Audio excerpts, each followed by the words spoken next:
Hi, welcome to the world of Population 1. This will be the first chapter of a series of 3 videos that I'm planning to put together before the much anticipated launch of Population 1. I'm designing these videos to basically be a strong introduction into the world of Population 1. From basic info, tips and tricks, just to help you get a grip of the game and to potentially point out some things that maybe weren't so obvious. The first vid that's up is all about the weapons. Alright, let's go.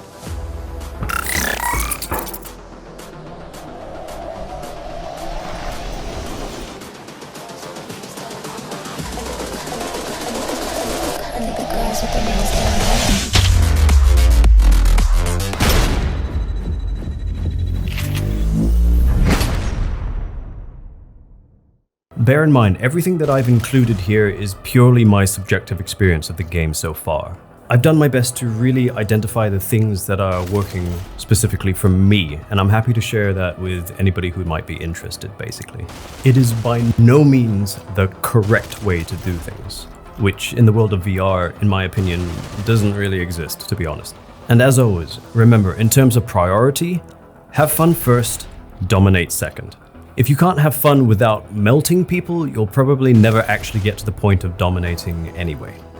Also, forgive me in advance if I butcher any existing terminology. I'm not a gun nut, but I am a big fan of VR FPS. And by the way, creds to Grim and Falibu for some of these ideas. Alright, here's a quick run through of the list of available weapons that you'll find in the game. You have the PX4, 1911, the Magnum, UMP, P90, MP5, CX4, MK18, AKM, M1014, DT11, SACO, and the AWP.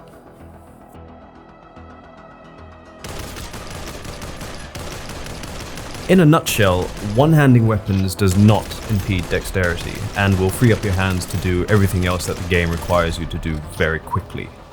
Whereas two-handing weapons will slightly impede dexterity and will very much reduce the bullet spread of the recoil. For me though, optimally it's important to use either or, depending on the situation. The game is quite lenient with how far away you can move your offhand away from the grip point before detaching from the weapon. So overall dexterity is not really impeded much while two-handing, especially since you can break away from the grip just by moving your hand far away enough and executing whatever action you need to do, such as climbing, for example. Also, reducing your offhand influence to 0% in settings will mean that you can move your offhand around without affecting your aim, making you much less locked in a two-handed position. I'll explore these settings and bindings a little later. One-handing is needed for climbing and shooting over walls for cover. Flying and shooting is an example where you will have to use the weapon one-handed. The need for dexterous freedom in this game pretty much dictates that using a fully structured VR gun stock is a no-go. If you tend to lead your aim with your offhand, then perhaps a setup with a single rod could do the trick for you.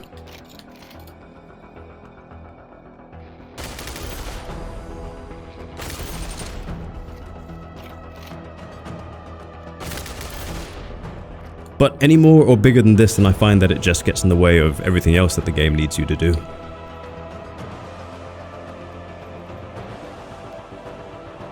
So far, for me, two-handing weapons the majority of the time is definitely the way to go, especially with automatic weapons. With the exception of weapons such as the SACO sniper rifle, which is better 100% one-handed if you ask me. One-handing it will also enable you to reload much faster, as your offhand can be positioned to immediately reload after firing. Since there's only one shot between reloads, there is no bullet spread to speak of. But that's only if you bring the hollow sight all the way up to your eye level. Hip firing the SACO causes massive inaccuracy. The Magnum is a weapon that I need to play with a bit more, but it feels like two-handing it properly can make it a pretty powerful weapon. Learning how to bounce the Magnum's recoil will increase your rate of fire a fair bit. When the Magnum fires, the recoil brings the sight up first. then down past level before bringing it back up to resting level. If you learn how to fire it as it comes back down to level halfway through the recoil cycle, you can really increase your fire rate with it, making it really quite a powerful close range weapon, and mid to far range if you're good. Two-handing the weapon will make it visually easier to judge the timing of the bounce, in my opinion. The on-screen crosshair becomes tighter and easier to visualize. The CX4 is an excellent one-handed weapon with little need to use two hands at all. Accuracy and spread isn't really improved that much when two-handing. It's probably the best weapon for all one-handed scenarios, for example climbing, flying. However, for me the rate of fire is just too low to use outside of anything one-handed. As of right now, probably the AKM and all the SMGs are my favorite prioritized all-round weapons. The game is very fast-paced and will have you dynamically adjusting to situations. However, having a practiced aim posture will help your reactive aim. And what I mean by this is the position of your hands in relation to your shoulders and your eyes. Quite often I'll see people sort of shoot first and then sort of drag their weapon over using their trail of bullet tracers in order to adjust their aim. With a sort of practiced posture, this initial target acquisition and adjustment time can be lessened, I think. This is important since I guess at the end of the day, your main goal is to put your target down as quickly as possible from the moment that you see or engage them. Since the game actually allows you to run with your weapon pointed upwards, there's no real reason not to loosely maintain your posture at all times when you can. And as you can see, I have a bit of a weird aim posture. I think a lot of that actually carries over from pistol whip. But I guess that just goes to show everybody probably has their own, and it's up to you to find yours, really.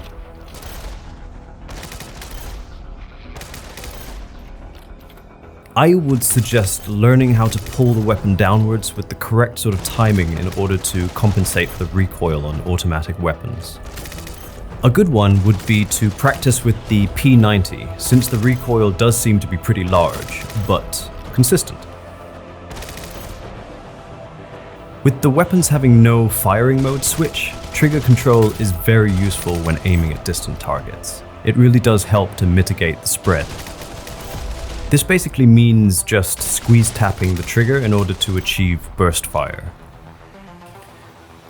Now, as for reloads, being able to do quick reloads requires moving both hands to achieve. The concept here is, instead of having to make your offhand do the full motion, you make both offhand and main hand do half a motion each, simultaneously, to produce the full motion. i.e. your offhand pulls while your main hand pushes the mechanism at the same time, literally halving those precious wasted milliseconds.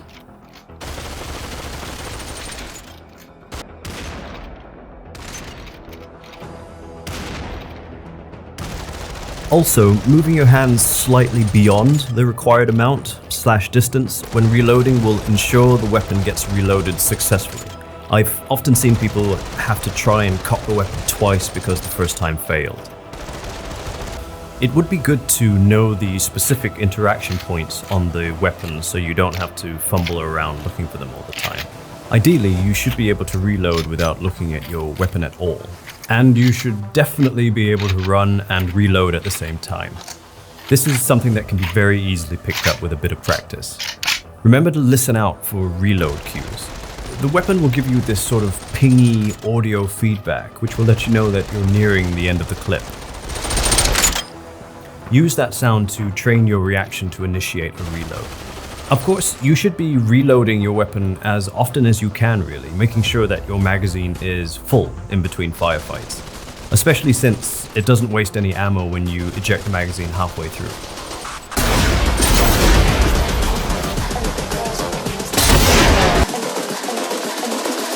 I think the girls with their nails done now.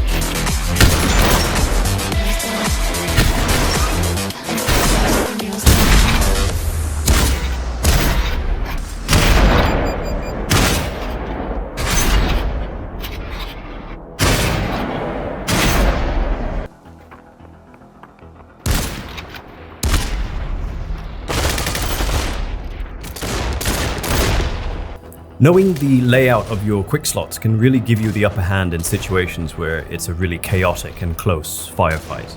If you do it right, being able to just quick swap to another weapon while the current one is depleted means that you can basically just keep blasting the bad guy without wasting time reloading.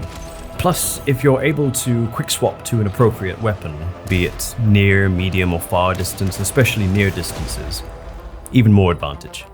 Do not neglect your grenades. Nades are very powerful and can more often than not immediately eliminate your enemy without the need for line of sight. Also, if you like, you can actually fly and nade at the same time, so you're essentially turning yourself into a flying bomber, raining down nades on the unsuspecting victims below.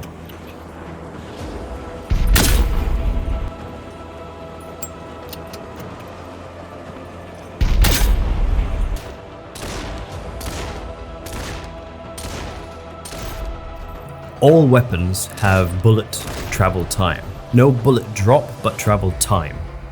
What this means is, no matter how far the distance, the bullet will travel in a straight line, but it will take time to get there. Remember, since there is no bullet drop, you can aim in line and level with the target's trajectory. If they are running in a straight line, directly use that line like a ruler to lead your aim. This is very much a skill that will define who lives and who dies at mid to far distances. I guess it's really up to you to practice and get a feel for where you should be aiming depending on how far away they are. But for me, it's more about being able to predict target movement anyways. And of course, remember to use this mechanism to your advantage as well. Don't be predictable and single directioned with your movement if you're under fire.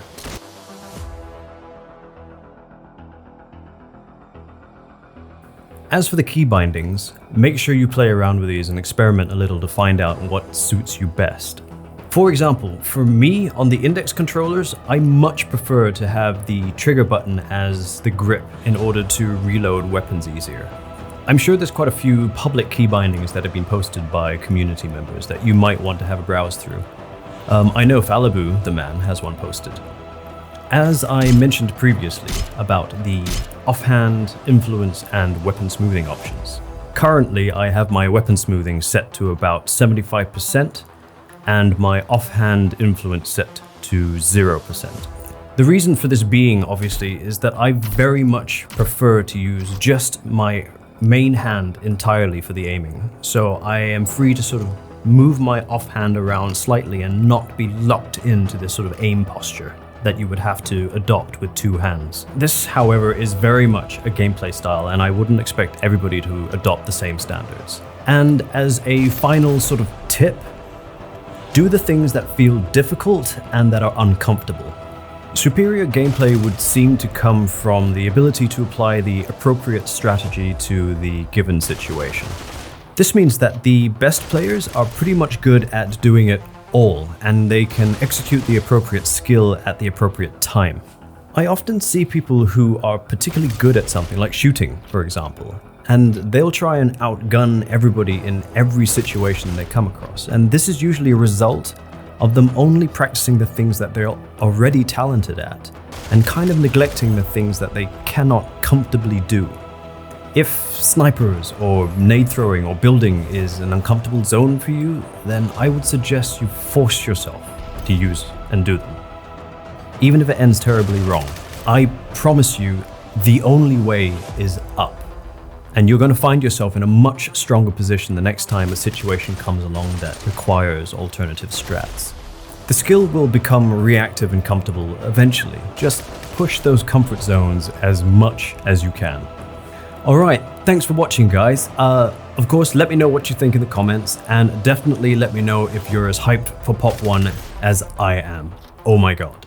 Stay tuned and consider subscribing if you'd like to see my next vid, which will be on map, movement, and environmental awareness. Cheers, guys. See you in there.